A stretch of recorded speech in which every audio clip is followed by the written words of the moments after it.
At the FIFA Women's World Cup. They do really have a very rich history, of course. The only time they didn't participate in the Women's World Cup finals was back in the very first event. So the game underway here at Estadio Las Gaunas. Some early touches for Spain. The ball not going out for a throw-in. Canada looking like they're going to pick up the ball on this near side with Janine Beckett. Instead it comes back to Christine Sinclair. It's just tied it up and played back into the centre for Zatorski, who sends a long ball up and over the top, trying to test the Spain defence early on. The offside flag raised away down to our right.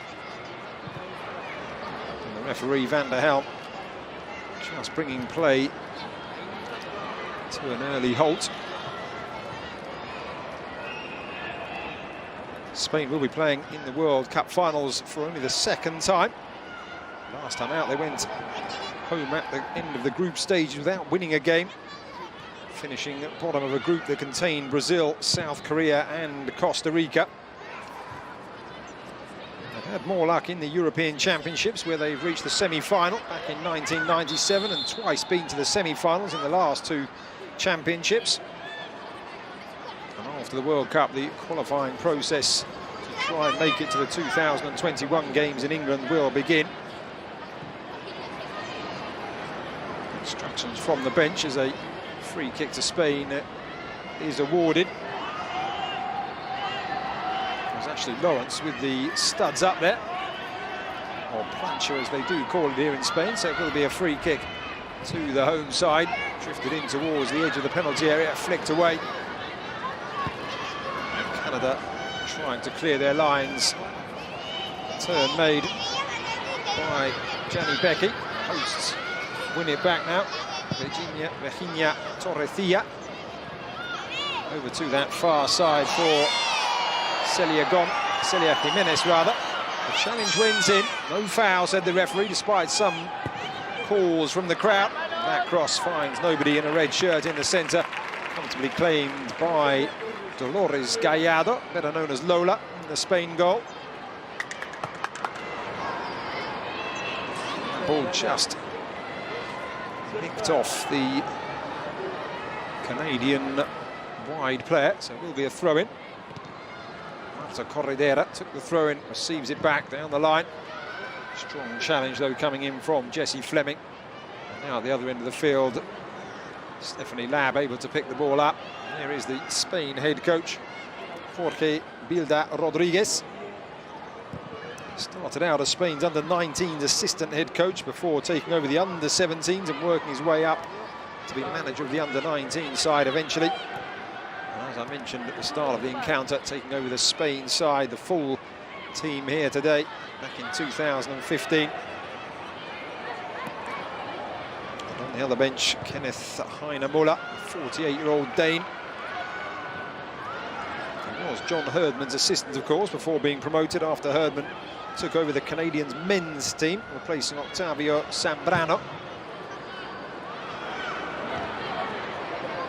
Header back into the midfield for Desiree Scott.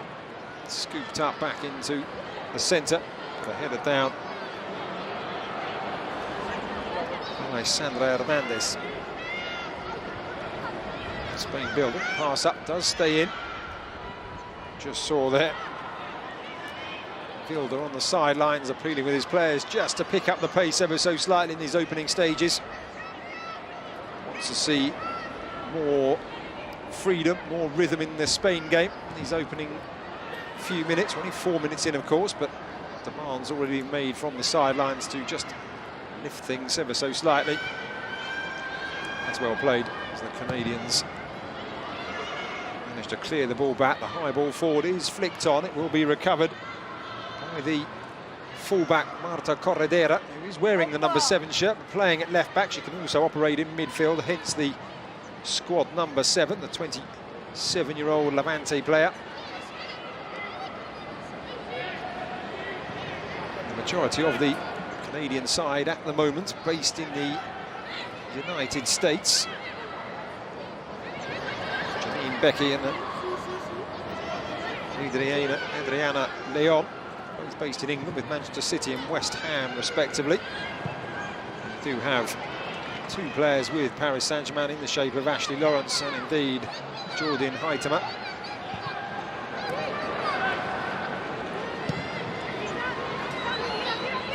Ball controlled at the back, rolled it out to this near side once again, prodded up the line by Corredera, well controlled by Andrea Falcon. Now Corredera having a look across the field, sprays it to the left wing where it's controlled by Amanda Sampedro. Distinctive blonde spiky hair of the number 19. Good possession play from Spain. They'll want to just move up the field, but they are just trying to work out where the gaps, where perhaps the potential openings are in the Canadian defence. But eventually the visitors do regain possession. They're beginning to pass it around nicely. Although it's given away, and that's dangerous into the feet of Sampedro now. Lays it back out wide, looking for the cross into the centre. And it is deflected away and behind of Sordorski for the first corner of this encounter. Into the 7th minute, Spain have a set-piece opportunity. So the likes of Paredes and Ivan Andres can come forward from the back. It will be swung in left-footed from the far side.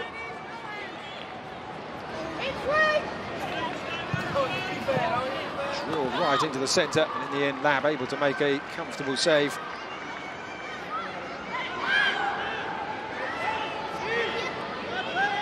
Releases it to the fullback, a long diagonal ball. Going forward, aiming for Nichelle Prince. The referee, though, just seeing something that she didn't like there. Celia Jimenez with the rigorous challenge, gives a free kick. 15-20 yards inside the Spain half.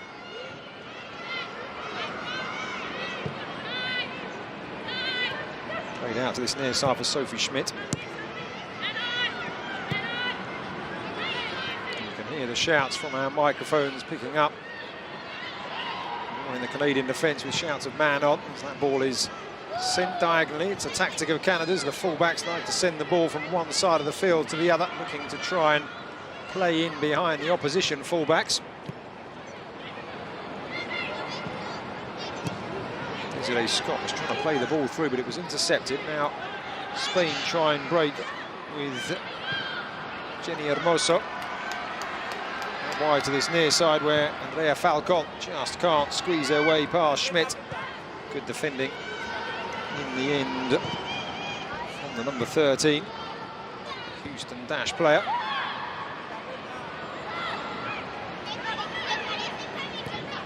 Jessie Fleming played that forward. It gets played further up the line. Spain do intercept. They have plenty of players in the Canada half here. Irene Paredes with the ball. Across to this far side, but just looking down the line for Sampedro, and the pass not completed.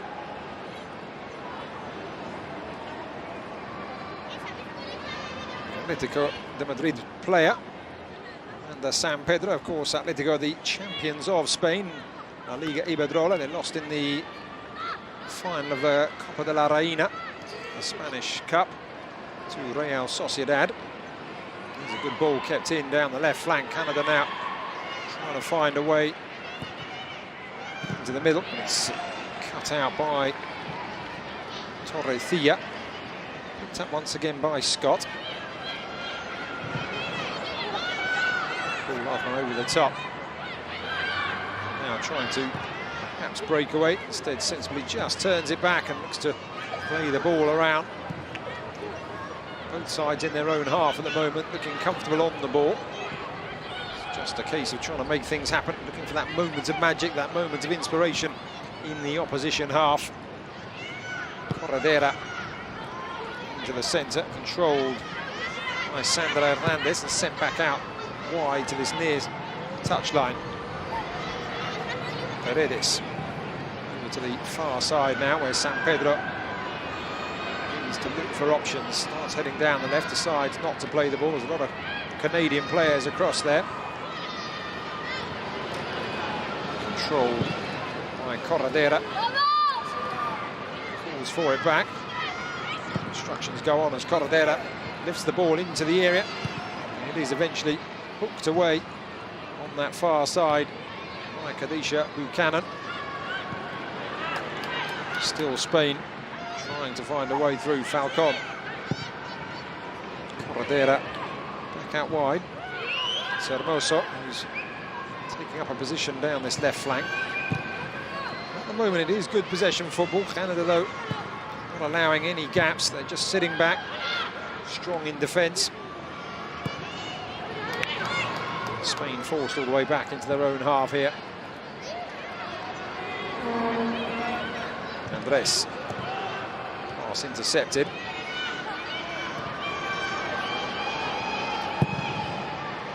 There are 11 substitutes on either bench as well. So plenty of changes could well be made. Spain, looking down the list, actually have 12 changes on their bench. Plenty of those players, I suspect, will be used in the second half by the respective head coaches. So close now to the start of the World Cup finals.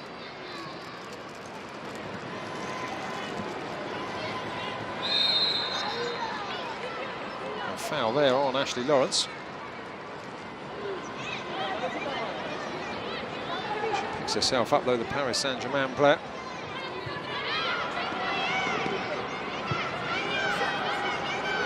Played into feet on this near side, Schmidt. That's a good idea, looking for the player who just made the sprint down this near side in the shape of Jessie Fleming.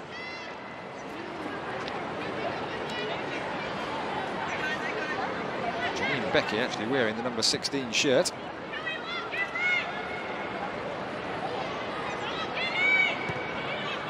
The Manchester City player who I did mention earlier. Throwing now to Spain, down below us. And it will be Corredera who takes it.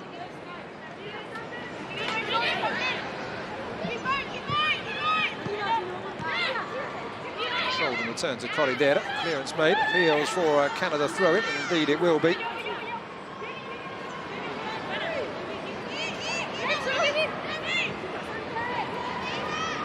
Throwing into the centre. Canada now building with Ashley Lawrence. Here's Desiree Scott edging the ball onto this near side for Sophie Schmidt. Picking up the ball. It is Jessie Fleming. Well, they're trying to break their way through. Corredera just putting the foot in.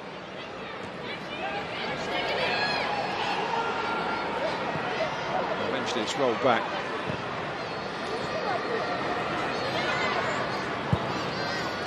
On it goes Celia Jimenez. Spain liking to get their foot on the ball, liking to just try and play it around and work out exactly how they can find a way through. As I say, Canada sitting back. You see the back five working in unison. Across to the far side where San Pedro has the overlap with Celia Jimenez. It's played out wide. Now the cross does come in, up and off the head of Shalina Zadorsky.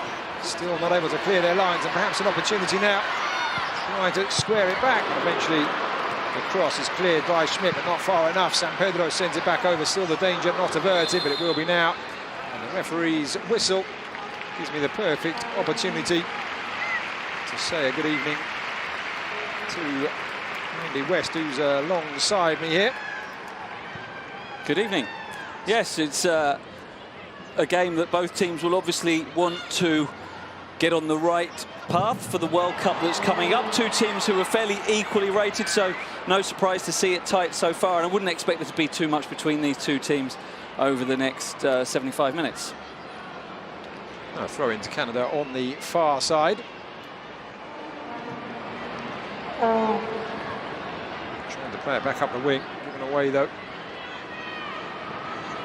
Canada also just trying to find a way through. They've attempted to go through the middle more than go down the wings, but Spain have been able to hold them back so far. Corredera was asking for it at fullback, but it's a turn Irene Paredes, the sliding attempted challenge by Nichelle Prince. Yeah, we're seeing very clearly how Spain want to play. They play as Spain are renowned for playing at all levels, trying to build from the back. There's no hopeful long balls forward. It's trying to build, and they've won the free kick there by drawing the challenge. And Canada, from what we've seen so far, have a similar approach as well. A foul by Nichelle Prince on that occasion. Well, there certainly was, and as I said earlier, these two head into the World Cup finals, looking to build on it. Canada playing their 7th final, Spain only their 2nd, and Canada starting against Cameroon in Montpellier on June the 10th. While for Spain, they play South Africa in Le Havre a couple of days earlier than that. They go on to play Germany and then China. Whilst after Cameroon, Canada face New Zealand and one of the European powerhouses in the shape of Netherlands on June the 20th. So throwing down that far side, headed forward, just not able to control though Jenny Hermoso. And this is a good opportunity as well, this game, for these two teams to play against different opposition, obviously from different continents. As you were running through the fixtures there, they're all playing teams from different parts of the world, which will be a new experience for a lot of these players. Spain not very experienced at all at World Cup level, as you mentioned. Here at Canada, Spain dropping back, forest of white shirts as that ball was played forward. San Pedro just rolling it back into the path of Torrecilla. And you can see when both teams go forward, they do manage to get numbers into the opposition half.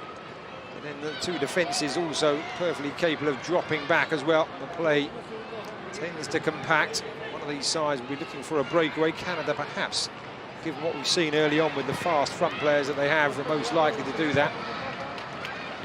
There is a rare long ball forward, Andy, from Spain. It was intercepted. But well, and that's why they don't like to play it very often, because they trust themselves more to build from the back, as Canada are trying to do here. Good pressing, though. But I think we've seen very much that both teams are well organised defensively. This Canada back 5 being tested now. Indeed, it's Andrea Falcon trying to find a way around Ashley Lawrence. Instead, it's played back. She will go again. And indeed, Lawrence stuck to her task, dropping back from the midfield to keep an eye on Falcon. It's a very good challenge in the end from the PSG player. It was very diligent defending, but what we could also see was that the defensive line, the 3 in the middle, were holding strong in case the ball had come into the middle. And again, that solid defensive line that Canada have, forcing the long shot there from Corredera, which was very speculative. And if Spain are going to be shooting from there, Canada will be happy with that. And I think they're looking very solid defensively at the moment, Canada. They certainly are. That long shot, one of the first real opportunities Spain have had in the game. So it was early frustration. We're only 18 minutes in, but perhaps just rather than looking for that extra pass, an attempt on goal.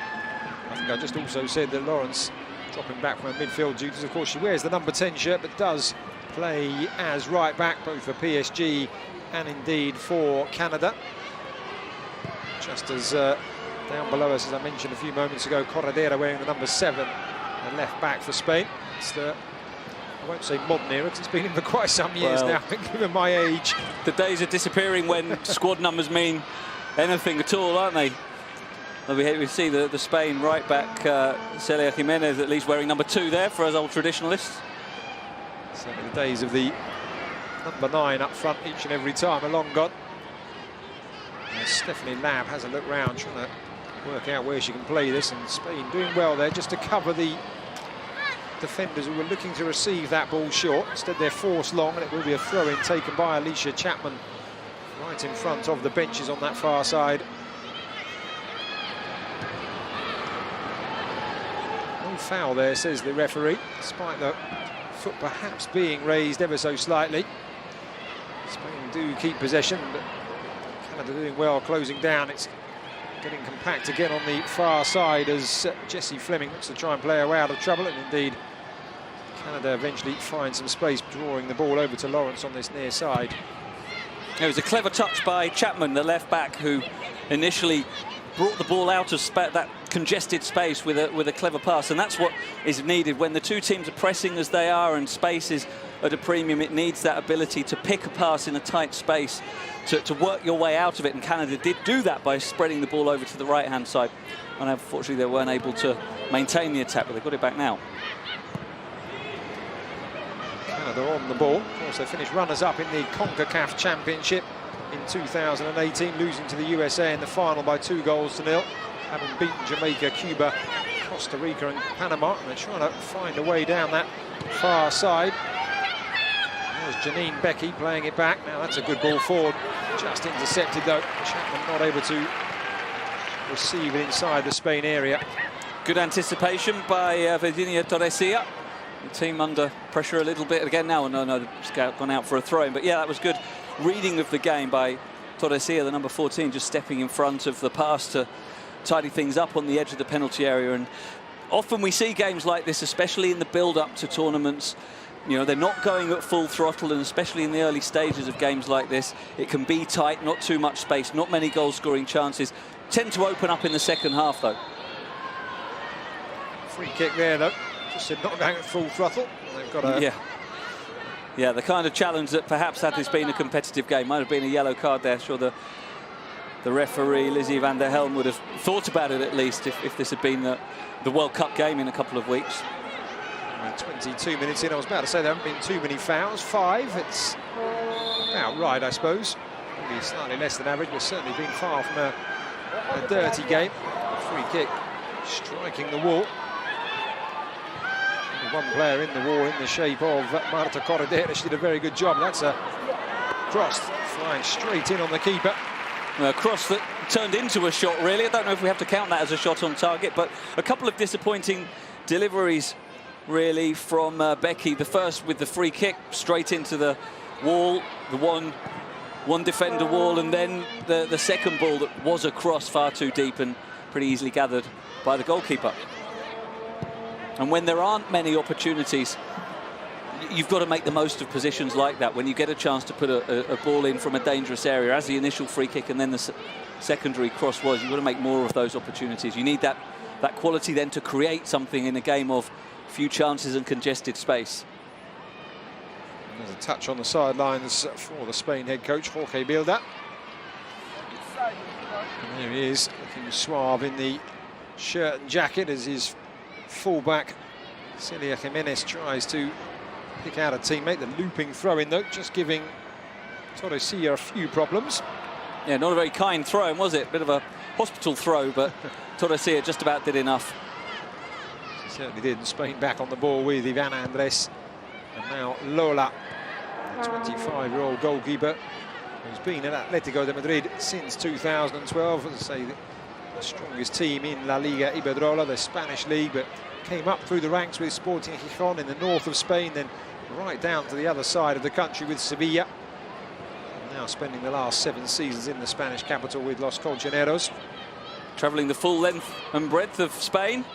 And you mentioned Atletico Madrid. Great to see some of the attendances that Atletico have got this season. Real sense in Spain, and I think in several other countries as well, that women's football and probably women's sport in general is on the rise and starting to attract bigger audiences. And hopefully, of course, the World Cup coming up will play another big part in that progression, which has been steady over the last few years and is now really threatening to take off.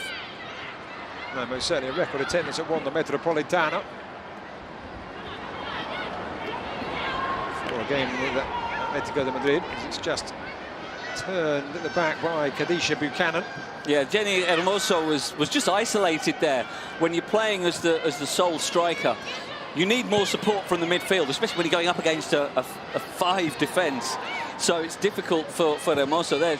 She looked ahead of her and there was just nothing on, and turned around, wanted to try to be progressive, but then found the red shirt swarming. I think the midfielders of Spain need to offer more than that, more support, because they do have the shield in there with a very disciplined position we're seeing from Torresia, the number 14. I think the other midfielders can use that discipline of Torresia, who's again winning that tackle there, to allow themselves to get forward more. Well, saying that, here come Canada on the break. Certainly do. Ball down the far side to the Number 16 with a cross from Janine Becky, and then a shot comes in. That's a long-range effort. We've seen Spain have one a few minutes ago that flew well off target. That one from Schmidt, just warming the gloves of Gallardo. It wasn't necessarily going to test her too much. Good effort from Sophie Schmidt. It's going to have to be something special from that kind of range, but it was a clean strike of the ball. Needed to be in the top corner, really, to trouble Lola Gallardo, the Spain goalkeeper, but it was a decent strike, showed good technique. Buchanan looking for options. Here is the player who just had that shot in the shape of Smith. She plays it forward, but it's intercepted. All back into the centre of Spain by Sandra Hernandez. Now, the player you mentioned was isolated, Jenny Hermoso, taking up a creative role, wanting to see a bit more of the ball, perhaps. Yeah, and there were a few more forward in support there. And Spain maintaining the shot. Here's a very spectacular effort. Well, nearly caught both of us out there. The shot from close to the halfway line. Mentioned the good technique on the shot from Schmidt for Canada a minute ago. That was spectacular stuff from Virginia Torresia, who, as I mentioned, is really a holding midfielder. Doesn't get forward too often, but if you can shoot like that from the halfway line, you don't need to get forward. You just saw Stephanie Labb checking her angles. Knew perhaps it was always going over the crossbar, but just wanted to make sure, not be embarrassed. Yeah, I wasn't too sure as that reached the penalty area and started to dip. You thought maybe it was going to just sneak under the crossbar. Very good effort. So now the game, we're looking at it 26.5 minutes in, maybe both sides just becoming slightly more confident. Yeah, Spain in particular in the last 5 minutes or so, starting to just grow into the game, it seems a little. We've not had much Canada possession at all, and Spain have started to work their way forward in greater numbers. Kiss of the devil. For Schmidt, playing it into number 15, Nisha Prince, with the ball into the centre. He's deflected away and behind for a corner. Becky trying to get on the end of it, just crowded out in the middle. It was good defending by Celia Jimenez. Here's the shot again. Perfect technique. Try to put the backspin on it, and the back pedal needed from the goalkeeper. Certainly was. I said she was checking her angles. I think she was panicking. That was going to drop under the bar. It was a really good hit. Lola just trying to move players away from right in front. There's only one player in the middle there as it's drilled into the near post, headed out. Lawrence unable to control, put back into the area where it's fired up and over the crossbar by Zadorsky in the end. Yeah, it was a good lay back, though, to recognise the opportunity for, was it Buchanan who had the shot in the end? Let's see that spectacular try again, the perfect technique, the way she got her foot just under the ball to put the backspin on it. That's really beautifully done. And would the goalkeeper have got there? I don't know. I don't know if that had just dipped under the bar, it would have been close. It was almost like a golf shot, like a pitch onto the green. She lifted it perfectly. The pitching wedge out, yeah, and landed it on the pin nearly. Almost did, almost did. Again, having a look round, you can see Spain's idea here. They've seen Canada have been rolling it out to the fullbacks, or indeed the two of the three wide central.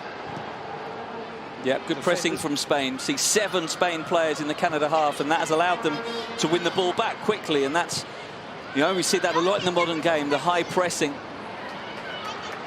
Ball out wide to this near side once again, but dispossessed was Falcon. Now Canada with an opportunity. Going down this near side, Prince skipping away from the player who has Virginia on her shirt. The style of some of the world's best players, just using the first name. Now Hermoso just looking to calm things down. Had a look upfield, maybe didn't see enough options and decides to play it safe. Yeah, it's good defending again, just on the previous Spain move by Ashley Lawrence in that right-back position. She did well to win the ball when Spain had it high up the field, and that sparked the counter-attack, and Canada have shown a few moments of that with the pace that they possess with the forward players. And they're trying to press high as well. It's two teams with similar tactics, really, although Spain playing a different defensive formation. They are both trying to push high up the pitch, win the ball back in the opposition half, deny space for the opposing team to build the ball out easily from the back. Here is Buchanan doing exactly that, laying it across the face of her own goal towards Zadorsky. Moves it on to the far side. Just dropping back for a touch, Desiree Scott, who wants to take control and be the conductor of the orchestra from the centre of her own half. Buchanan looks long. One thing Canada haven't done that they did in the first few minutes, pointing out, was the diagonal balls from one full-back to the opposite wing there. Trying a different tactic here, as that didn't draw much success. San Pedro scurries across to ensure Chapman can't put a crossover. It's a good ball into the area. The turn by Jessie Fleming. Now Canada applying the pressure. Well, eventually the ball in, headed away by Virginia Torresilla. Torresilla in the right position again. We sometimes highlights can be misleading, and if people see the highlights package of this game, they'll see Torresilla and think, well, long-range shot, that one from inside the centre circle, and think that's what her game was about. But we've seen already so many times that really her role is protecting the defence, and she's done that very well, and another example of it there. Here she is, just in the centre alongside Jessie Fleming. Kenneth Heine-Muller decides to just take a seat for a mo. He's been on the edge of his technical area for the last few minutes, just organising. The Canada boss taking his place alongside his coaching staff. And these games building up to a tournament can be very important, because obviously during qualifying process, managers have a pretty clear idea about what their best team is and how they want to attack the tournament, but then things can happen that change that. When you get nearer the tournament, you get injuries, loss of form, new players emerging, so these games can be important for that.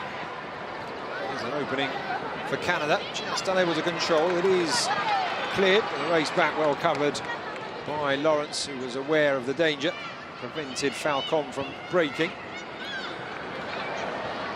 And throw-in on the far side, nor a free kick. San Pedro turns away, pulls it back into the centre, but just caught on her heels there ever so slightly was Messaguer. Good anticipation by Jessie Fleming, stepping in to win it back for Canada. And that's what you've got to be when you're trying to press the opposition inside their own half. It's not just about running, you've got to think as well and read the game. You've got to run into the right places. Certainly have. Canada do, you can see that's the tactic they like to play. Roll it out from the back, begin building from in their own half, and with Spain just dropping back ever so slightly, they're able to do that. Schmidt turns it across to Buchanan, who's having a look, surveying the scene in front of her. Good pass into feet. Yeah, Spain letting them come forward a little too easily here, neither pressing forward nor sitting back. They allowed too much space to open up, and that gave Canada the opportunity to pick out a couple of fairly comfortable passes, which they did, initially at least. Good turn down below us by Corredera. It's picked up in the midfield by Messaguer once again, and she finds there we've been talking about Torresilla. Back to Messaguer. Good couple of pieces of play by Messaguer, actually, to turn away from pressure with a good first touch and good awareness of where the space was when the first pass came, and then to keep possession moving, getting it back into defence. Pass forward, comfortably intercepted by Van Andres. Now moving it around, as you say, Andy. Spain, when they get their foot on the ball. Canada, of course, we know have great technical ability anyway. They came third in the Algarve Cup in March, beating Sweden on penalties after a goalless draw. It was actually a tournament that Spain won. It was their first major trophy, I think, the Algarve Cup. A couple of years ago, wasn't it, that Spain won that? And I think that really helped establish them on the international scene, and domestically in Spain as well. It helped people, football fans in general, start to take women's football a bit more seriously, pay more attention when the national team does well. That is always the case, of course. I'm sure there'll be a big following for the World Cup. Yeah, certainly will. Again, we're seeing the pace that Canada have with this attack. That's the one thing that they have that Spain don't really. It didn't come to anything with a poor cross, but we're seeing more penetration maybe from Canada. Although Spain are looking more comfortable building the ball through midfield, they've just got a bit more explosion about them, Canada, when they attack the final third. Need a bit more precision when they approach those final areas than the cross we saw there and most of the play we've seen from them so far. But they've certainly got that potential with the direct pace that they can offer. The referee just seeing something there that ensures that Lola Gallardo's hurried clearance doesn't give Canada a throw. I was going to say, with that last cross, there was nobody really attacking the area. There was only Janine Becky anywhere near it. And if Canada are going to go down the flanks, they are, a bit like we were saying about Spain earlier, helping out Jenny Hermoso at the other end. If you're going to get the ball down the flanks, get your midfielders up into the box to attack the ball as it comes in. Yeah, with no point sending in a cross if there's no one there to meet it. And that can be a problem sometimes for forwards. If you've got speedy wingers, you've got to keep up with them as well. They certainly have. So you've got to, the starting position has to be high on the opposition central defenders. Try to play off their shoulders.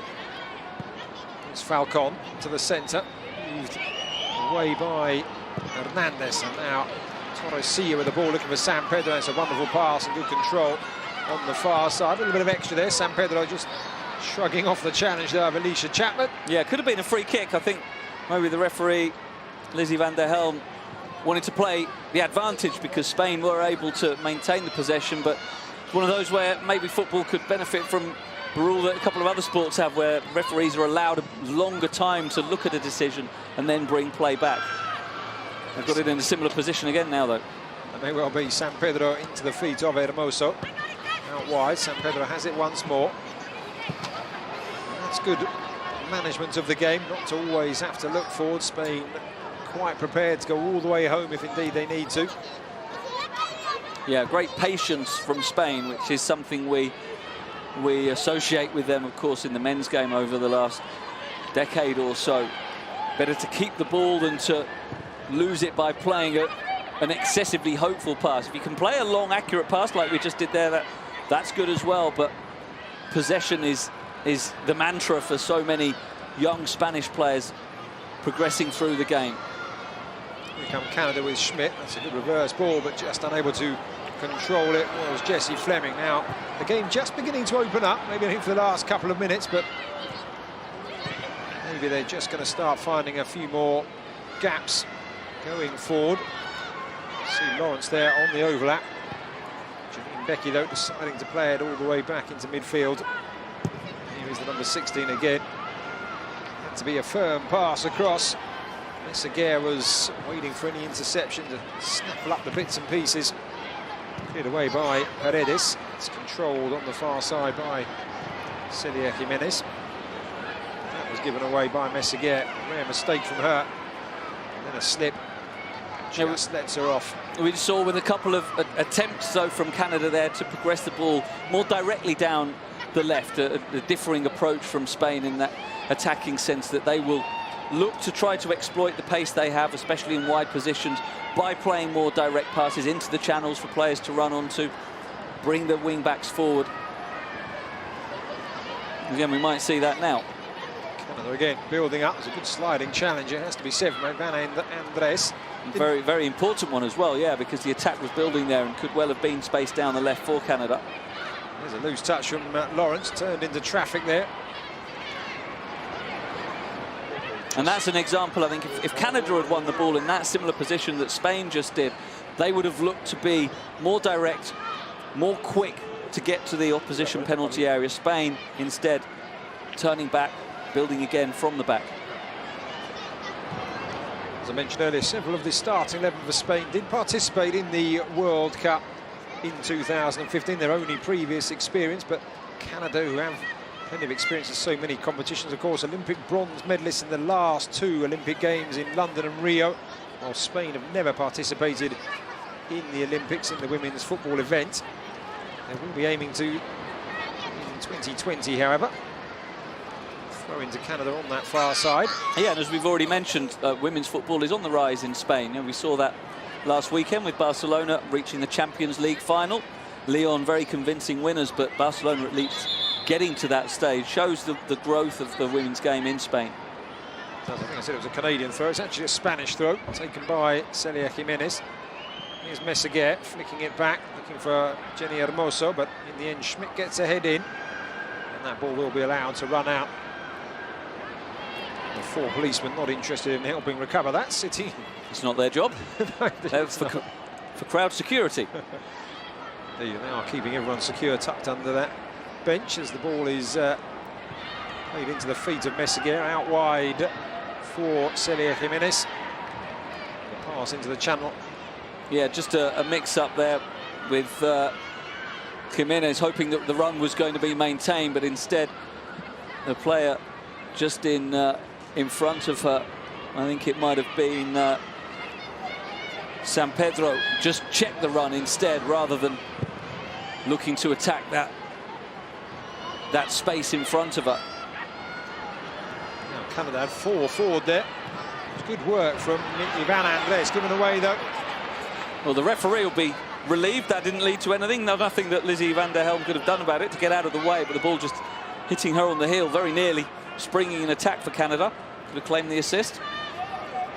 Just heard the crowd start to rise there. In the end, as you say, nothing coming from it, and Lola can clear up the line. Sending it forward. Controlled by Hermoso, played back into the central midfield. This goes home. Now rolled across to the captain, Irene Paredes. Headed away. It's a good knockdown. Now they'll look to try and use that pace. They've got 2 players going down that left-hand side. They just couldn't get the ball away from under her feet, Jessie Fleming. She was closed down well, but we saw 2 players. As soon as she won the ball in that position, really bombed on ahead of her, trying to attack the Spanish goal. Ball flicked away. Will be allowed to run for throw. Oh, it's not protected out. The 2 number 2s there coming together in the shape of Celia Jimenez. It does now leave the field of play. Alicia Chapman tried her best to keep it in. She's been mentally sharp today, Alicia Chapman. That's not the first time that she's reacted quickest to get onto a loose ball and push Spain back initially, but now they've got a chance for a counter-attack, which that's not really Spain's game though, and she's so quick, isn't she, the Canadian right wing-back Ashley Lawrence, again snapping into the challenge. By no means the first time we've seen that from her as well. They do seem, both wing-backs for Canada, Chapman and Lawrence, very much mentally on the ball. Most certainly. I had on the graphics a 4-2-3-1 formation for Canada, but as we've seen in this encounter, they do drop back to have those 3 in the middle, quite clearly lines of 5 at the back. Only when they've gone forward. Challenge going in early there. If you are Jorge Vilda or indeed Mr. Heine Muller, the Canada coach, both of them will be starting to consider not just changes, but what they're going to say to their teams. And as we've been pointing out, perhaps slightly more players getting forward to help in the attack and really trying to make use of the possession. Well, in Spain, the way Spain play, that often does happen naturally midway through the second half when the games start to open up, players start to tire, and most teams who play in the fashion of Spain start to create more chances in the 70th, 80th minute.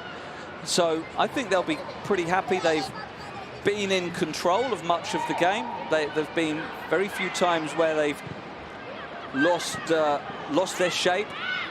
They would like more attacking edge coming forward, but I think Spain have been pretty comfortable defensively. We haven't seen many moments of danger from Canada coming forward. So probably Spain, I'd say, have just edged it in terms of the structure of the game without creating too much because of their lack of cutting edge. And that's where they do need to get more forward. Maybe Sylvia Meseguer has looked very tidy in the centre of midfield, the number 15, but hasn't really offered much in support coming forward. She has the ball in these positions, but she's not been attacking the penalty area. And as a result, as we said earlier, Hermoso has been pretty isolated there. So that's something that Spain maybe will look to do more in the second half, although, as I say, that tends to happen as a natural course of things with this type of team in the second half. That was a pretty late challenge, wasn't it? Another of those that, I said earlier, with a tackle that, if it had been a competitive game, may well have been a yellow card. It was Janine Becky just flying into the challenge. And free kick over from that far right-hand side will be taken by Celia Jimenez towards the penalty area. Allowed to run all the way through, and there is Lawrence once again. Again, showing her speed. It was an even race initially, but she just accelerated away and pretty easily was able to make the clearance in the end. Down this near side Corredera will receive it back. Lawrence goes out to her. Indeed, it was in the end Michelle Prince who made the challenge. The referee, though, saw something in there she didn't like, and it will be a free kick to Spain. Yeah, a bit harsh maybe on Prince to be penalised for that. Seemed to win a fair amount of the ball. I'm not sure there was too much contact on the Spain player, but it is a free kick and a fairly good opportunity. We haven't had many of these from Spain, set pieces, so see what they can deliver. There is the ball in.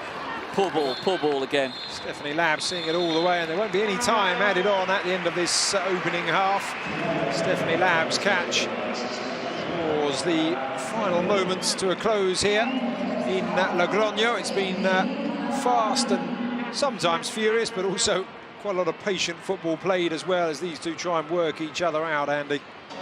Yeah, fairly well balanced. I think goalless is the right score at the moment. Neither team really has done enough to be ahead. We haven't seen too many clear chances. The best opportunity was by Spain's Virginia Torrechea from near the halfway line, but that's the closest we've come to a goal. That shows you not many chances have been created yet.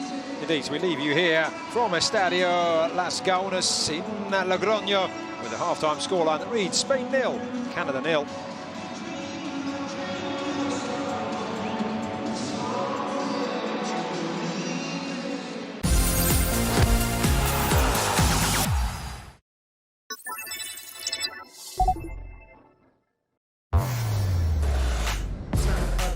There's something new in the air. It's like a new beginning, like stadiums eagerly awaiting the crowds, of reaching for the sky, of a new game in town. The Canadian Premier League, a new competition for a country that's hungry for soccer. A league that will show the world that Canadian soccer is taking its rightful place among the giants of the game. To see her in the second half and whether she can force her way into the starting lineup, just a teenager still, going to be very excited ahead of the World Cup. And there'll be a number of players who will be looking to do that, of course, in the second half. We're going to see the changes. Hightamer the first to come on for Canada, and we're going to have the double change for Spain. And it will be a proud moment.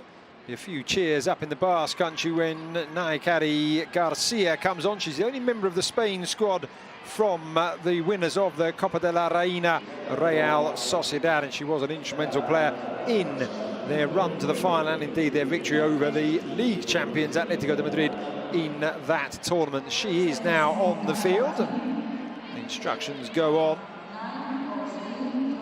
So it will be Canada who do get the second half underway here in Logroño.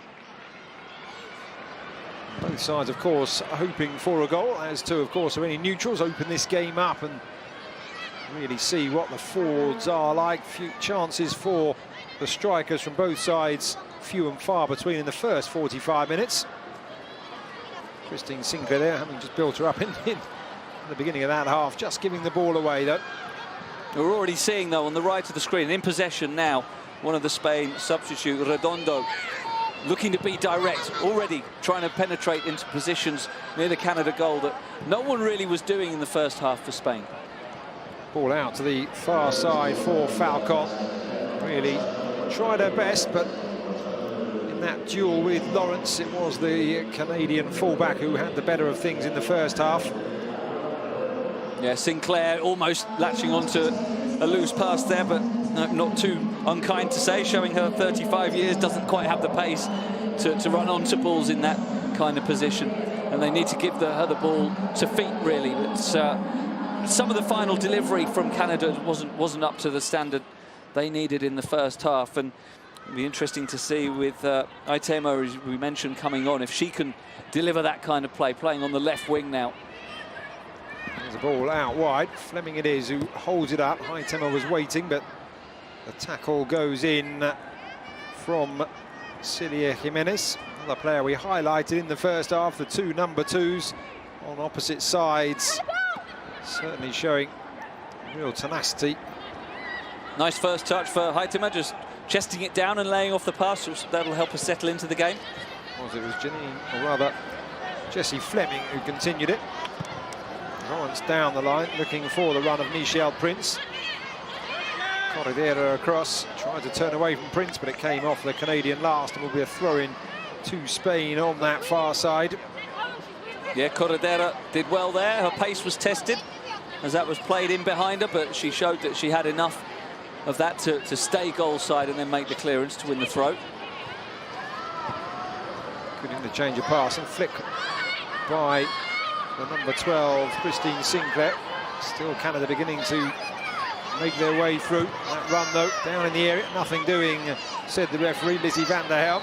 Spain trying to break. And we talked about Spain just having a bit of zest going forward. Looks like Canada have come out with a renewed spirit as well here.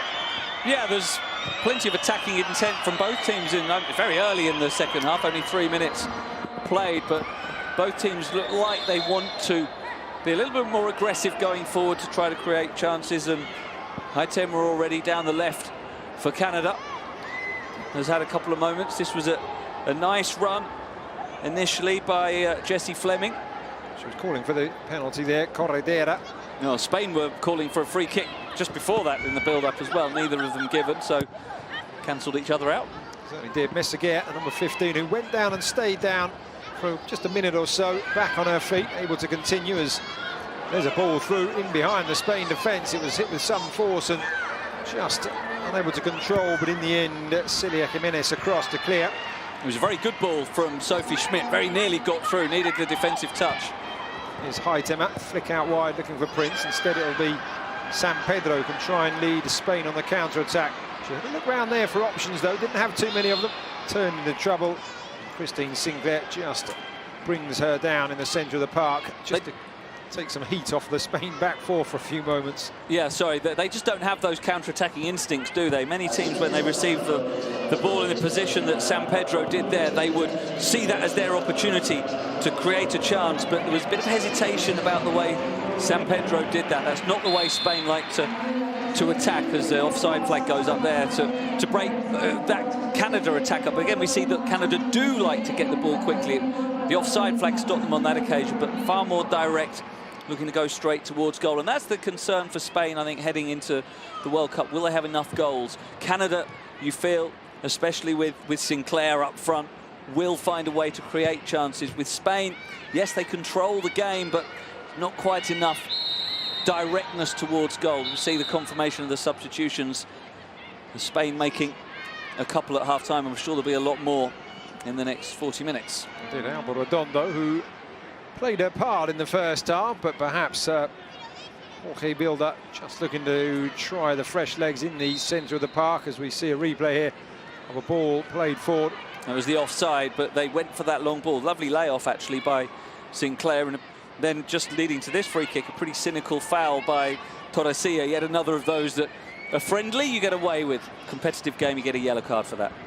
No, most certainly. There haven't been any yellow cards or really any admonishments from the referee as yet, as Corredera tries to play it down the flank. There's good control by Falcon before the fullback launches it into the channel, looking for the run of the substitute Garcia, the player we mentioned. There is the switch. Jenny Hermoso making way for the cup winner. Yeah, Garcia leading the line. No, Hermoso didn't really have much chance to impress in the first half with the lack of support that she had, that we've already talked about. And Garcia will hope that Redondo in particular, coming on down the right, on the right wing, will be able to help supply her, but also support her when she receives possession. Canada trying to build. I was going to say, I talked about only one member of the Real Sociedad team. The other substitute to come on for Spain, Alba Redondo, playing for Fundación Albacete, as that ball is played for us. A glorious challenge just to roll it back, and the keeper does keep it in. No thoughts of appeals for a pass back. Michelle Prince trying to race onto it, but Lola quickly off her line. Prince was very nearly in there. It needed a last-ditch challenge, otherwise she would have been through. It was good play initially there by Desiree Scott, and look at that important tackle. And the goalkeeper did well also, Gallardo, to prevent the corner. Here's the keeper who does send it forward. Ooh, that was painful. Clearance straight into the face. Looks a bit groggy, but she is back up on her feet. As Heitema tries to get herself away down this near side, unable to do so, however. She wants a few early touches, of course, Jordan Heitema, having come on and so much said of her. A really great prospect, yet to really come into the game. They are, of course, only 7 minutes in, so perhaps a bit harsh, but she'll want to see a bit more of the ball as Sinclair lays it off. Looking for options here. It's back into Sinclair, who can't control. Just used a hand as she tried to control. The ball was just a little bit behind her, so she flicked her foot up, trying to control there and just against her hand. She's got a lovely touch on the ball, but couldn't quite bring that one down. That was a clearance into the face of the Spain player, Andrea Falcon. Looks to be okay, though. But I'm liking the look of Canada so far this half. They've started to threaten more penetration and good pressing. They've won it back in a good position here. They certainly have. They are really pressing. Spain at the moment having real problems getting over the halfway line with the ball when they do have it. Here's the skipper, Irene Paredes. Forward it goes, looking for the substitute. Redondo now all the way back. And there's a challenge in a dangerous position, and she's won it not once but twice there. Jessie Fleming, but unable to hold on to it. And now on that far side, Spain trying to break. It's Corredera to Falcon. Once again, as I mentioned at the start of the second half, at the moment, Lawrence has the measure of Falcon, but it was a throw into Spain. Yeah, at the moment she has done throughout. She's been very impressive. It's not easy to get past her with the athleticism she has, but not just that, the reading of the game. She gets into the right positions, and then her pace does the rest. Cross into the box, the header up and away by Zadorsky, controlled. Maybe the shot coming in. It's launched by Celia Jimenez up and over the crossbar, though. Lovely touch by Redondo, the substitute, bringing the ball down and then showing the awareness and unselfishness just to lay it back so that Jimenez could take on the shot. It was not an easy ball to control as it dropped towards her. Great first touch. But it will encourage Spain. As we've been saying, Canada came out.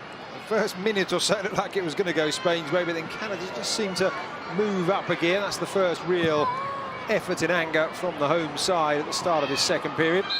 Christine Sinclair given a nudge, and the referee agreeing that it was a free kick. Yeah, she is the queen of Canadian football, certainly the queen of this Canadian side. Yeah, it was a little bit of a push. Enough from Elena Paredes, the two captains. Free kick's the right decision. Laura looking on, hoping that she won't have too much more to do, one suspects. It's always a debate with goalkeepers whether they want to impress by making plenty of saves, and depends who you are. Some of them say no, they'd rather have no touches of the ball at all in a game, but always good to like to keep themselves active, feel that they need to get their hands on the ball. Yeah, they haven't had too many saves from either goalkeeper so far, but there's good play again in midfield by Fleming, tenacity to win it, and again that attempt to be direct from Canada. She tried to thread the ball in behind the defence for Heitema to run onto. It was just too far ahead of her, but that was the intent again. There is Heitema's header. It's cleared away by Van Andres. It will be a throw into Canada right down in this bottom left-hand corner here. Better safe than sorry. It's good clearance as the ball came back. A few words said there between the two players, Desiree Scott and how's your lip reading? I couldn't tell. The cherry here, Alicia Chapman. Canada definitely being the main protagonists in the game in this second half. We had that one attack from Spain a couple of minutes ago, resulting in the shot off target, but Canada are pushing Spain back, getting players high up the pitch. There's a flick from Sinclair, and Heitema with a shot, and that's the first real chance of the second half. It was a well-worked move, just got too much of it. Lovely layoff. Look at this cushion touch with a defender at her back as well, under physical pressure. Sinclair still able to lay it off accurately, astutely, and Heitema showing her willingness to take on the strike. The early shot was good play from Canada, and I think we talked about the goal-scoring record of Christine Sinclair, but she links play really well as well. There's an example of it in that occasion. on a Batye, a Levante player, looking like she's preparing to come on as that ball goes down the line. It's a really strong challenge and a clean one. It was a fair challenge. It was a hard one, but all ball was won. So a change has been made and Falcon has gone off. So that's the 3 front players for Spain now have been replaced, and I think that's a clear indication of the way the Spain coach Jorge Vilda feels the game is going. Not enough attacking threat from Spain in this game, and they don't have the same level of control over the action as they did in the first half. Canada have definitely been the better team in the second half. It was even in the first, but Canada on the front foot now. They certainly are. They're chasing the ball from Spain. Buchanan caught there, and that was a painful one. Just goes down, gritting her teeth. There is the player who has just come on, Olga Garcia. Atletico de Madrid forward. Her eyes lit up there. She thought, I can win the ball on the edge of the box, score a goal within a minute of coming on, but just about they were able to win the free kick. Kadeshia Buchanan turning away. A sensible management from Jorge Vilda, Andy, to take off Falcon. She'll live to fight another day and no doubt impress in the World Cup, but as we said, she wasn't getting much change down that far side out of Ashley Lawrence, so he's just decided to try and switch things up and give Lawrence perhaps something else to think about. Yeah, see if Olga Garcia can have more joy against her. As you say, Lawrence has been very comfortable in the right back position for Canada, but Spain with 3 new forwards on from the first half, just trying to find a way of threatening the Canadian goal, something they've rarely been able to do in this game. Well, that is certainly true. Ball played out to that far side. Buchanan controls, looks down the flank and clips the ball neatly forward, but it is intercepted. Well read by the quick-thinking Marta Corredera. Of course, one way you can try to create chances is by winning the ball high up the pitch, which is what Spain were doing there, trying to force Canada out of possession, but they withstood it well. Buchanan doing well. They certainly did. Here's Jessie Fleming turning one way then the other, keeps it in, finds Sinclair. Oh, she's nutmegged Ivan Andres there. Lovely play. Unlucky that it was well anticipated, but she's got beautiful touch on the ball. Certainly has. There's a loose header that's picked up by Corredera. Another standout. I've got to say, the full-backs in this game have stood out. Not often you say that in too many games, but all 4 of them impressed so far as that ball goes into the centre, but it will drop away and behind Laura Gallardo's goal. Unfortunately, it was Christine Sinclair playing in the cross. You'd want it to be the other way around. You'd want her to be in the middle. There's that nutmeg she produced, though, embarrassing the defender somewhat. She would rather be the one in the middle for the cross rather than playing it in. Still, the changes set to continue there as the coaching staff go through the last-minute preparations. We want you here, and when this happens, make sure you get there. How much players actually listen when they're in the mindset of the game, in the zone, preparing to go on. I'd like to think they do. I'm sure the coaching staff think they do. I've got a feeling. Yes, boss. They're just thinking, yes, boss. Get me on there. I'll show you what I can do. Here's San Pedro showing what she can do. Back it goes to Paredes into the midfield. Challenge made, and Canada have the ball back. Schmidt clipped up and over. Heitema was waiting the last line of defence. Sinclair, oh, good touch from her. Laid out wide to the far side. Michelle Prince finding Lawrence back into the centre, and there's the header. And that's the first time we've seen the woman who has got those 181 goals, Andy, coming anywhere close to testing the goalkeeper. Lovely move. Again, we see the willingness of Ashley Lawrence to get forward. Good awareness from Michelle Prince to give her the ball, and then the cross was a good one. Sinclair just couldn't get enough of a loop on it, but here they come again. Canada really starting to look like they're more than capable of breaking the deadlock here. It's probably the first time in the game that you would think, if the pattern of play continues, that a goal would be imminent. So there is the change, and it is someone we have mentioned quite often, Celia Jimenez, who will come off, and it will be the number 18, Ona Batye, who actually I saw taking a bib off a few moments earlier. Mentioned her, but she is now coming on, the Levante fullback, 19 years of age. And this will be her first World Cup finals So the switch made.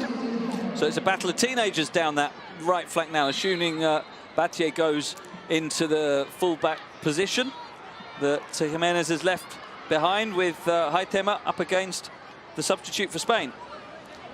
And most certainly is, to use the English pronunciation of her name. She will be in for a battle out there. Oh, very good.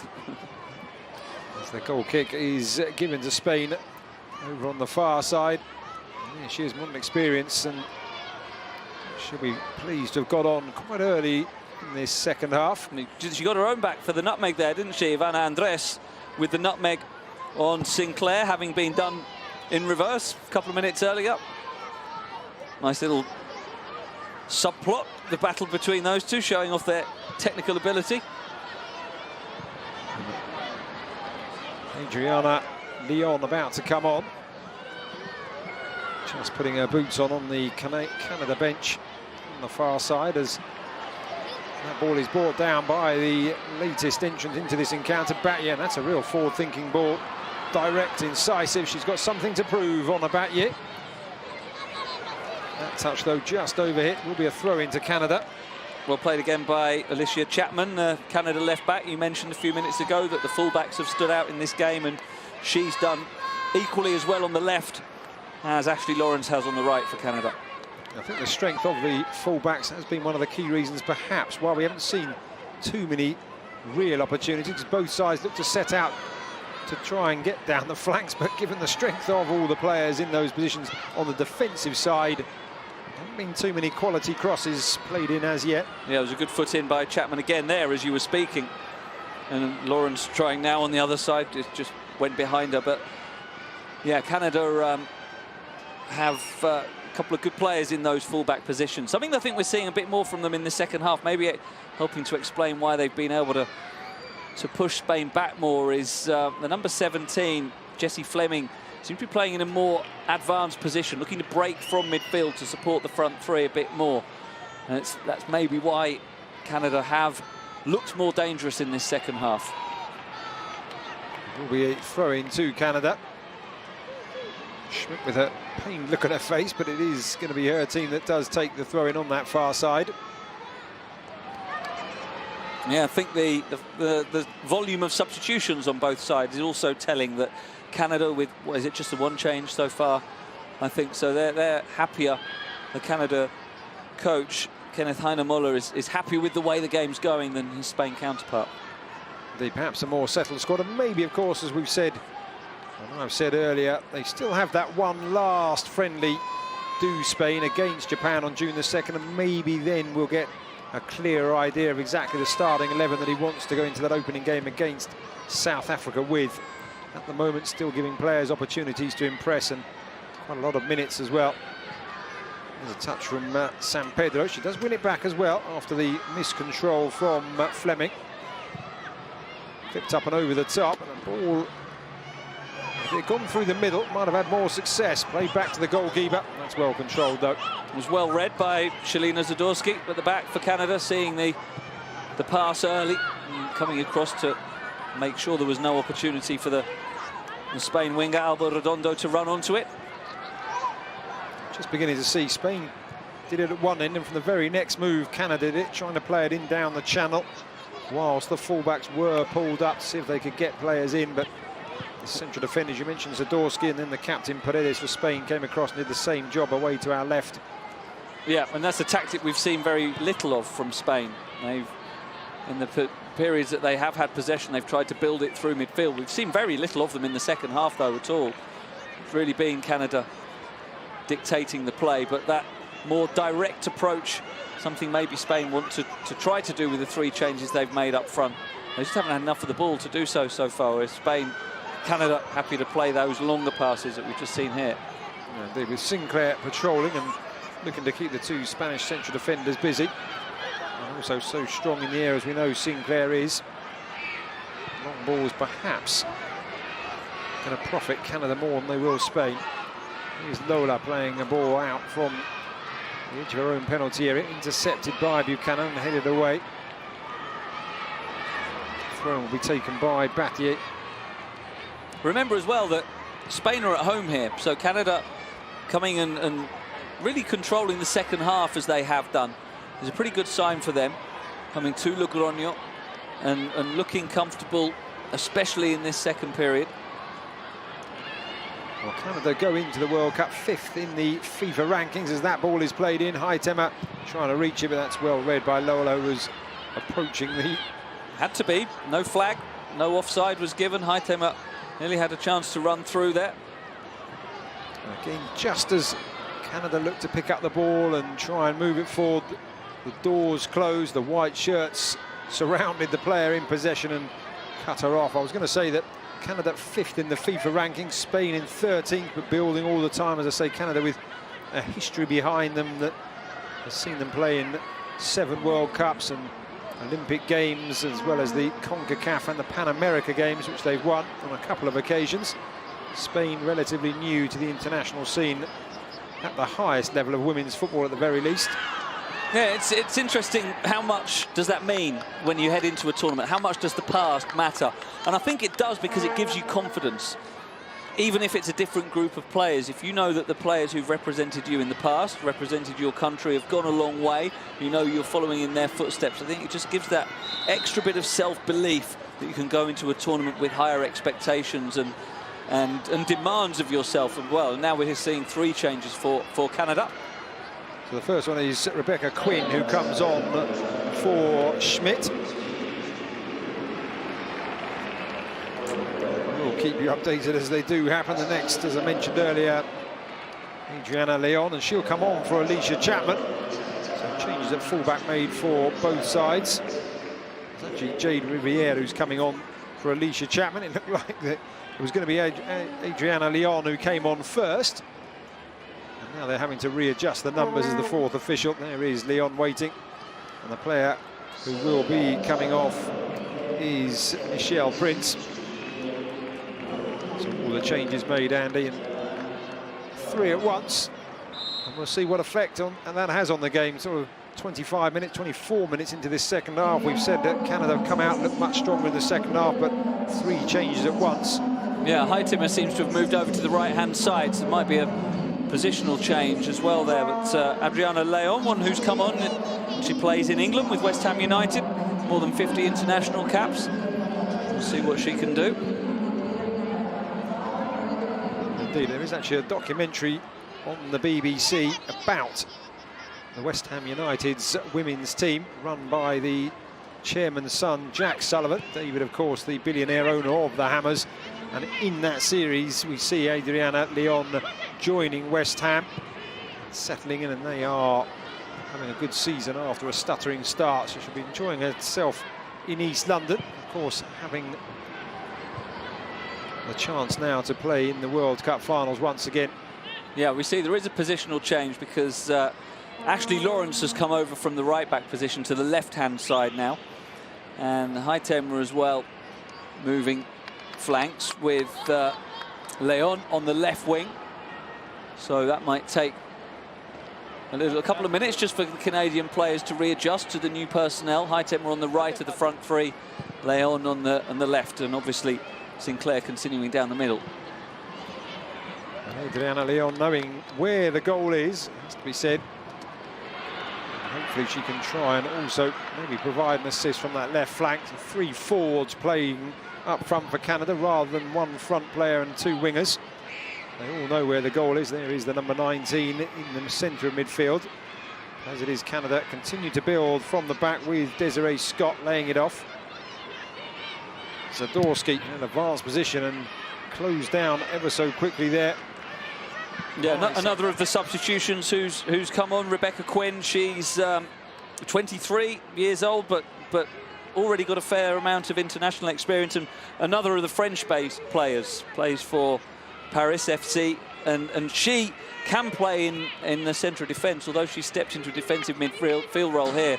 We'll also see her, when necessary, when Spain come forward, drop back to form that back 5 that we've seen at times from Canada.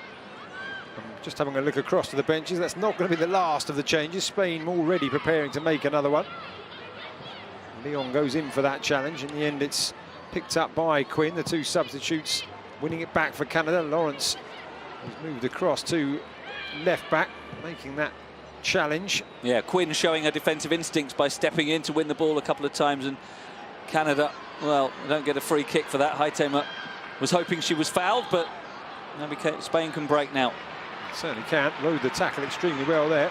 San Pedro back into the feet of Batlle, who's come up from the full-back position. A really good run from her. Oh, I thought she was going to pick it up there as well. But in the end, it is Fleming who can just calm things down. And I've got to say, these changes have actually made the game even more competitive, it appears. Yeah, of course, the players who've come on haven't got long to catch the eye. They want to be playing. They want to start in the World Cup, so they will want to make the most of their minutes. Here is someone we haven't seen a great deal of in the second half, Torrecilla. She featured quite often. We explained the fact that she is that defensive midfield holding player that Spain do look to. Of course, that long-range shot that dropped onto the top of Stephanie Labb's net. Yeah, I think that reflects the fact that Spain haven't had as much possession in this second half. She obviously is the pivot of the midfield, will be the starting point for a lot of that possession, picking things up from the back four and looking to move the ball forward. She's really been restricted just to a defensive role in the second half, although she did win that free kick. So we'll see if Spain can produce something from this set piece. Not a very promising position. They prefer to have it wider, to have more angle to work with, but we've got plenty of white shirts forward at least, Spain here. Here is a free kick for Spain. Players forward. It's going to be launched into the penalty area here. The referee just staying away from the real throng on the edge of the box, just to ensure, telling everybody to get in position. Now the free kick can be taken all the way through in the end, and despite the fall from Paredes, it will be a goal kick. And I was just going to say, Andy, it looks like there's going to be a change in midfield here, because the player who is coming on, Irene Guerrero, plays in the centre of midfield, 22 years of age, for Real Betis down in the city of Seville. And she will be replacing San Pedro.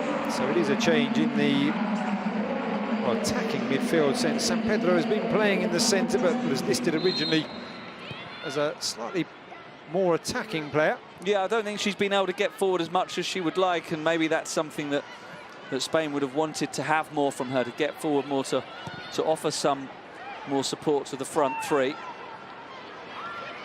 San Pedro had an impressive season with Atletico de Madrid, of course, and she will take, or would take, the captain's armband. She's one of the vice captains. Paredes, who has it today.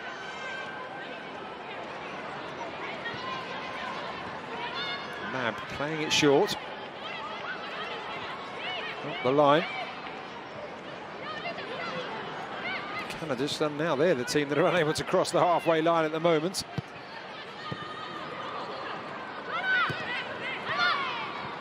I was surprised by this possession stat that just flashed up on the screen. 55% Spain, 45 Canada, it said, which surprises me, because in the second half it feels as though Canada have had a lot more of the ball. Maybe my eyes deceiving me, but certainly they feel that it feels to me as though Canada have had possession and controlled the game, really, and had a few dangerous moments coming forward too. I was going to say, we talked about the fullbacks, reflecting on them. The fact Ashley Lawrence has been right back and has come across the left. Well, there's been a switch around, as you can probably tell, anyone who's really got the keen eye. Marta Corredera started as left back for Spain and is now playing over here on the right, almost following Lawrence. Maybe the Spain coach, Jorge Bilda, picked out Lawrence for her ability to get forward. She hasn't really been able to today, but maybe Corredera is given the duty of stopping Lawrence. Yeah, looking to cover her, looking to correr with her. You're looking to run up against the fast breaks that we see coming forward. Yeah, you can see in the middle of the screen there, Corredera, the number 7, has moved over. Yep. Goal kick. It will be a throw into Spain. It will be Ona Batlle who takes it. She's a fullback that definitely likes to get forward. We've already seen her go on one marauding run that took her almost to the edge of the Canada area. Here she is, the youngster on that far side, into the feet of Messeguer. The pass forward gives it back to the visitors. Buchanan. That's good skills from her, just to bring it under control, shield it away from her opponent. Lawrence in the end decides to go back to her goalkeeper, play it safe. She's been very solid today, Buchanan, in the centre of defence. Have some more work to do now, though. Looked like at one moment there, sorry to interrupt, but Olga Garcia looked like she was going to go down the outside and just for some reason held it up and turned back. I thought she was going to take off towards the byline and get the cross in. And again, it's maybe that Spanish instinct to protect the ball rather than attack the goal. Could well have been. There is the pass back, Buchanan into the midfield. There's the control from Jessie Fleming. Good control as well. Was good ball out wide to Leon. She wasn't able to find a teammate. That's well played. Jade, or rather, Irene Guerrero. Literally translated as the warrior, battling away. That ball sprayed across there. Really got something behind that, Torrecilla. I think Fleming's got a particularly important role to play for Canada, linking midfield with attack, getting forward to give some support to Christine Sinclair, and another option for the wingers if they get forward to send crosses in. We've seen it especially in the second half. The number 17 right in the middle of the screen now, looking to get beyond the midfield, between the lines of the Spanish midfield and an attack. And I think that's going to be important for Canada to have someone doing that with her drive as well. Offer an extra body in attack. There's Onabatye, who, when Torrecilla played that pass to her a few moments ago with pace on it, gave her a look as if to say, was I supposed to get that? She's come back. Obviously, as I say, one of the youngsters in the squad, and not just having to impress the coach, but having to ensure that all her teammates see that she can perform at this level. Lots of former professionals talk about playing for their country and the pride, but in interviews you also hear them say, of course, the debut or the early games are quite nerve-wracking because all the older heads are there and you have to live up to their expectations of what it means to represent your country at international level. Show you belong, yeah, that's the same for any young player in any sport. I think you've got to earn the trust of your teammates, because when any young player comes into a dressing room, the established players are going to look at them and go, okay, do you deserve to be with us? We've proved that we are worthy of our place here. So that's a big challenge for all young players.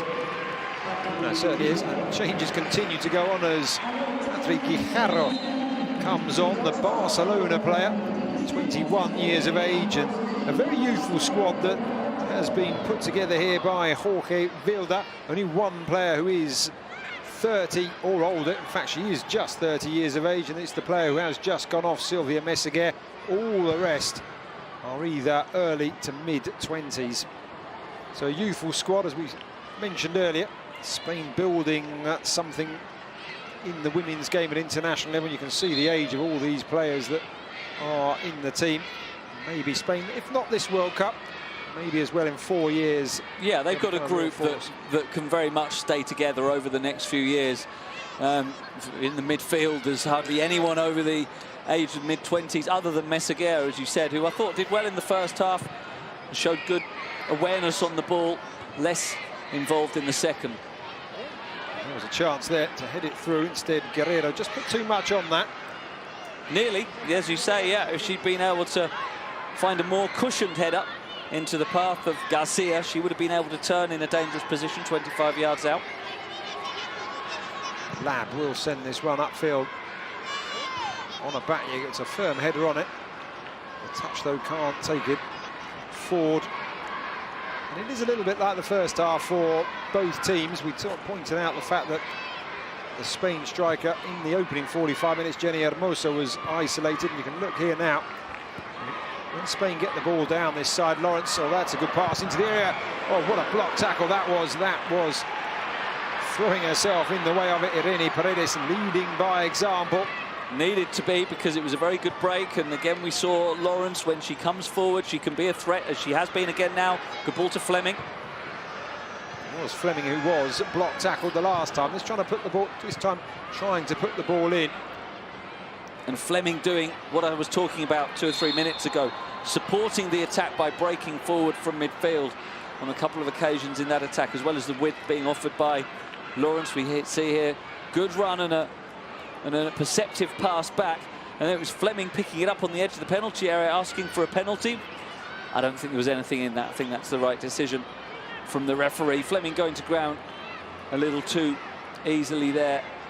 Elena Guerrero was in a good position and won the ball, so no penalty, but that is a bit of a prototype, that little flash of 5 seconds of play, how Canada have been trying to play, using width, having pace down the flanks, and having support from midfield for the forward players. So under 8 minutes remaining here, still 0-0. Wait and see if there is going to be a dramatic end to this encounter, if someone's going to find a way through and break the deadlock. Go on to the next game. Canada, as I've said on more than one occasion, go straight into the World Cup finals after this, and if they were to pick up a victory, it could give them a real morale boost. Spain still have one last chance to impress, not only the head coach but also the fans, of course. But taking a 1-0 win against a team like Canada here really would give them a solid foundation to build on. And she lost the ball there, but Fleming again trying to get forward and add another body in support of Sinclair. Sinclair pursued that one, was well controlled and played back to the goalkeeper Lola. Down the wing to this near side, Olga Garcia dispossessed. And once again, it's Lawrence. I've got to say, she's been a standout player for Canada. Very much. Just as comfortable on the left as she was on the right before the positional switch 20 minutes ago. Looks like she's going to be one of the stars of the World Cup. And if she can get forward into good positions regularly, she could make a real difference for Canada.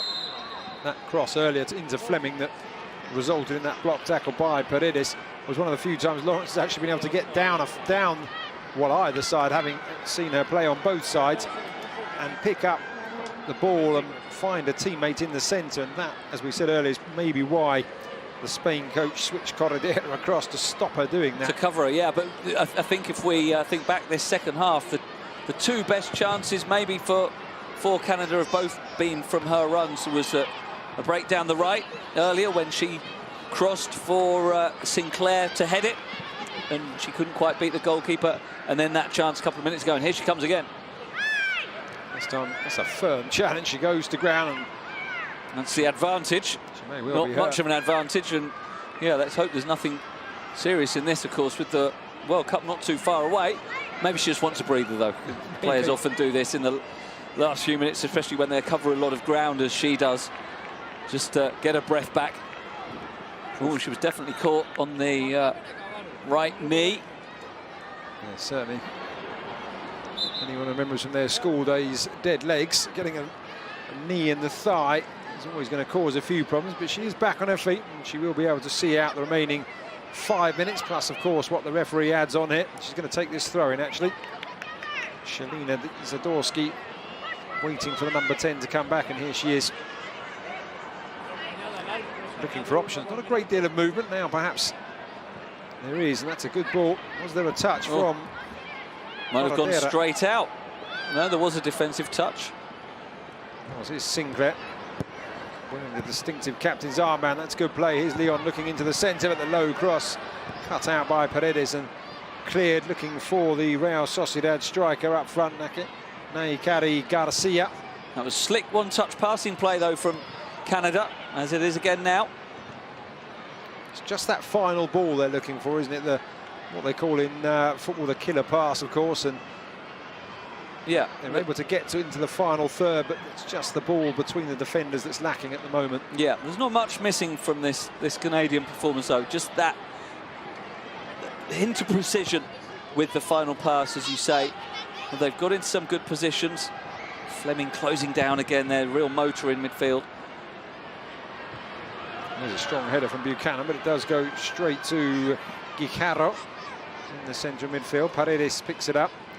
I think Canada will be encouraged by the second half in particular. That the first half they had a few flashes, but it was only really that, flashes. And this second period they've controlled the game more, and they're definitely finishing stronger. Coming forward again now.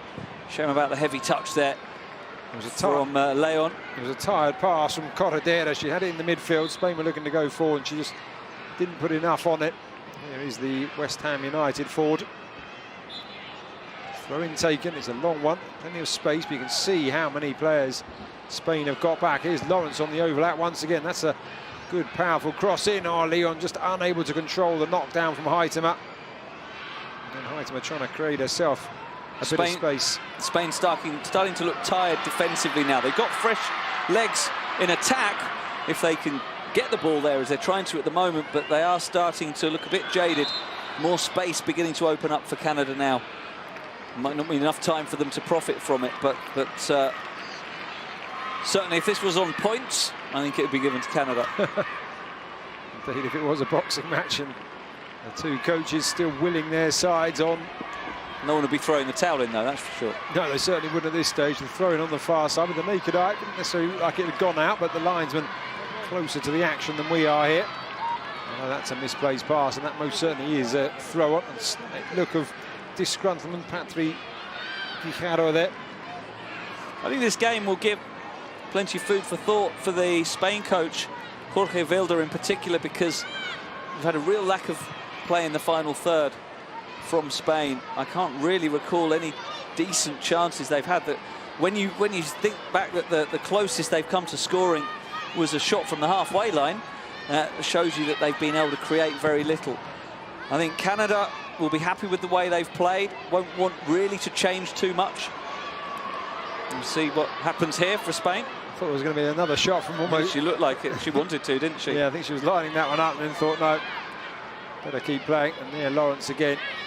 Quick footwork from her. The clearance earns Canada a throw-in off the legs of Olga Garcia. But yeah, Canada, I don't think will want to change much. They'll look to take this performance into the World Cup. For Spain, there's more work to do on the evidence of what we've seen tonight, just to offer a goal threat. You know, they've defended pretty well. They haven't given up too many chances, despite the pace that Canada have and the creativity in the middle of Sinclair, and obviously Sinclair's goal-scoring ability. That's a late challenge. Referee waves play on. Onabati will pick herself up. Spain edging closer. Just there we go. There's an example. One thing perhaps Canada might want is slightly more going forward. Spain, as you say, Andy, will have work to do going forward. Keeping a clean sheet against Canada will be seen as not too shabby, one suspects, as Heitema goes over. They are trying. We are into the last minute here of the 90. Maybe a couple of minutes added on, given the number of substitutions that there have been. Yeah, a good play there by Rebecca Quinn. Initially, she's done a solid job since coming on. This was the late challenge. Another of those, Heitema, that I've mentioned a few times now. Do that in the World Cup, you're getting a yellow card. You get away with it in a friendly. No, certainly. That was a harsh challenge. We've seen a couple of those. I've got a feeling the free kick, the foul, well, the challenge on Lawrence that looked like it was going to be a dead leg would also not necessarily go unpunished, as Garcia loses out in the aerial duel to Buchanan. Here's Leon, maybe one last opportunity here. Good ball for Canada. It's Fleming, the one driving forward again. Sinclair lays it out wide to Fleming. Heitema has taken up a central position, trying to stop the cross coming in, and there's a 50-50 ball played. I think Rebecca Quinn likes those. They say she's often plays as a central defender, and she's put a few challenges in, but yeah, a bit two-footed there. Maybe you're lucky again. Another of those potential cautions. She actually stood up and went in again after that. After the whistle had blown, she gave another challenge just for good measure. She likes a tackle. Certainly does. So Lola judging the scene that is in front of her, waving her players forward. Header back by Quinn, picked up in midfield. 1-2 completed, now looking to try and play it down the line, but not enough on that. Comfortable header for Quinn. Again, showing her defensive instincts, getting back to cover play, stepping back into the back line when needed, which hasn't been too often since she came on. There's a ball up and over the top, and if they're going to play those long balls either side, they do need midfielders to get forward and get onto the second ball, pick up the knockdowns. There's a firm header from Onabati. Yeah, she's come on an all-action half an hour since entering the fray just after the hour mark. Jade Riviere getting herself... Yeah, it was a heavy landing as well, holding nothing back. Battier there, but she's okay. We are into the second minute of 3 added on at the end of the 90 here. And at the moment we are heading for a creditable draw. Although there haven't been too many goalmouth chances, we've mentioned the two coaches, Jorge Vilda there, and on the other side from him, Kenneth Heine-Muller. And then I've learned a lot from this, but Canada maybe just trying to nick the victory here. Ball out wide, Fleming lifts it up and into the centre. Heitema was going to attack it, but Lola did very well. Good command of the area at the near post to come out and claim. Yeah, Heitema maybe could have attacked the near post a little quicker, get in front of the defenders, anticipating a cross into that near post. But again, good driving play from Fleming, who, on the evidence that we've seen tonight, will be an important player for Canada in the World Cup. Certainly will. Here's Lawrence. Down the line to Sinclair, who controls. Feeds it on for the fullback to continue this run forward. Heitema plays it back. They want the cross in here, but that's well played from Corridera. Doing the job that you spoke about, being switched from one flank to the other. As soon as Ashley Lawrence moved, she moved, and she did well there. Got a good body position to just shepherd it out, and that's probably going to be the last action of the game. It certainly is. I have a feeling that Lizzie van der Helm will be looking at her watch as soon as this ball is airborne. And as I've said on more than one occasion, for Canada now, it's on to Montpellier, the 10th of June. Cameroon in the first game. New Zealand and Netherlands up after that. For Spain, they head to France, where they do play Japan. Then they go to Le Havre, South Africa, Germany and China in what is sure to be a thrilling competition, Andy. Yeah, looking forward to it very much, and two teams who'll have high hopes of certainly progressing through the group stage. Be a big surprise if Canada didn't do that, and I don't think they need to add too much to their game from what we've seen tonight. Just the goal was missing, really, especially from the second half performance. Spain controlled the first half, fell away from the game in the second. They defended well overall, but they need to add more cutting edge, or they're not going to go deep into the tournament. Well, they certainly do. That is it from the Estadio Las Gaunas. This friendly encounter has ended honours even. The final score reads Spain 0, Canada 0. Wish you all a very good evening indeed. Good night.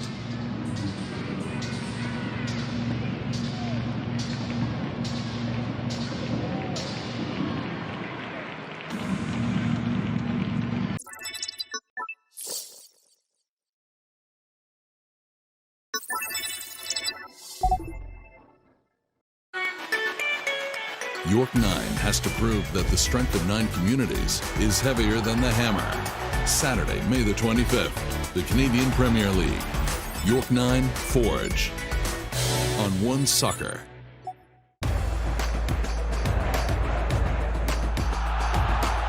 It's been a long time coming, but it has already started. The first chapter of Canadian Premier League. History is being written at this very moment.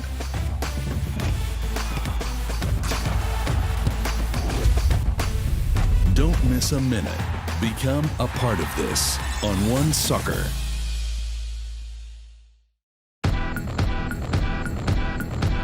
Being there at the beginning means you've gone one step beyond. Because when your home team receives worldwide recognition, when that goal makes the front page in all the papers, when your favorite player is the trending topic, when a kid from your neighborhood makes the cover of the latest video game, when the entire city erupts in celebration of that goal, or when you witness Canada's national teams up there among the best in the world, then you can truly say, I was there. Cavalry is galloping ahead at Spruce Meadows, but the Wanderers are planning to slow the pace down. Saturday, May the 25th, the Canadian Premier League. Cavalry Wanderers on One Soccer.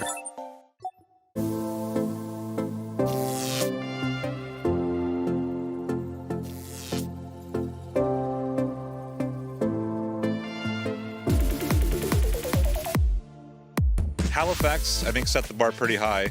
I think from talking to the coaches today and you, Montreal's definitely raised it already. Can you just talk a little bit about what you've seen early days here on day one? To be here in Montreal, I know normally Montreal has gifted players, and to come here and see what we have right now and to compare it to the players in Halifax, the bar has been risen a little bit higher as well, early days. So I'm very excited about it. When you look across the field right now, we've only been here for half the first day, but in Halifax you had pinpointed a few guys that you thought maybe could play at a CPL level.